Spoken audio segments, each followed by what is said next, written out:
நம்ம லைஃப்பில் பார்த்தீங்கன்னா எவ்வளோ பெரிய பெரிய காரு, மாடல்ஸ் காரு, லக்ஸரிஸான காரு, காஸ்ட்லியான கார்ஸு இதெல்லாம் பார்த்துருப்போம்.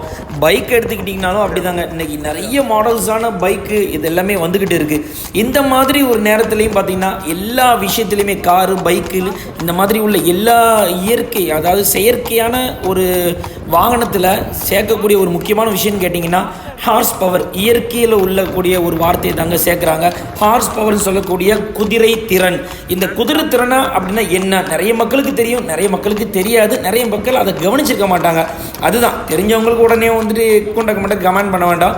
தெரிஞ்சவங்களுக்கும் இருக்காங்க, தெரியாதவங்களும் இருக்காங்க. நிறைய மக்கள் கவனிக்க மாட்டாங்க. ஹார்ஸ் பவரை குதிரையில் உட்காந்தா தாங்க அந்த குதிரை திறனே தெரியும். உண்மையிலே எவ்வளோ பெரிய காரில் நம்ம லைஃப்பில் வந்து நம்ம என்ஜாய்மெண்ட் பண்ணாலும் குதிரையில் போகிற ஃபீலிங்குங்கிறது உண்மையிலே லைஃப்பில் வேறு லெவலுங்க. என்ன ஸ்பீடு தெரியுமா? சும்மா அப்படி தாங்க காற்றை கிழிச்சிக்கிட்டு அப்படி சும்மா ஜம்முன்னு போச்சு பாருங்கள். அந்த டைம் என் மனசில் நான் நினச்சேன், உங்கள் லைஃப்லேயும் இந்த மாதிரி ஒரு சான்ஸ் உங்களுக்கு குதிரையில் போகக்கூடிய சான்ஸ் கிடைக்குங்க. கண்டிப்பாக கிடைக்கும்போது 100 200 இல்லை ஃப்ரீயாக கிடைச்சாலும் சரி, எப்படியாவது அந்த ஒரு டைம் நீங்கள் லைஃப்பில் உங்கள் அந்த அனுபவத்தை நீங்கள் அனுபவிச்சே ஆகணும்.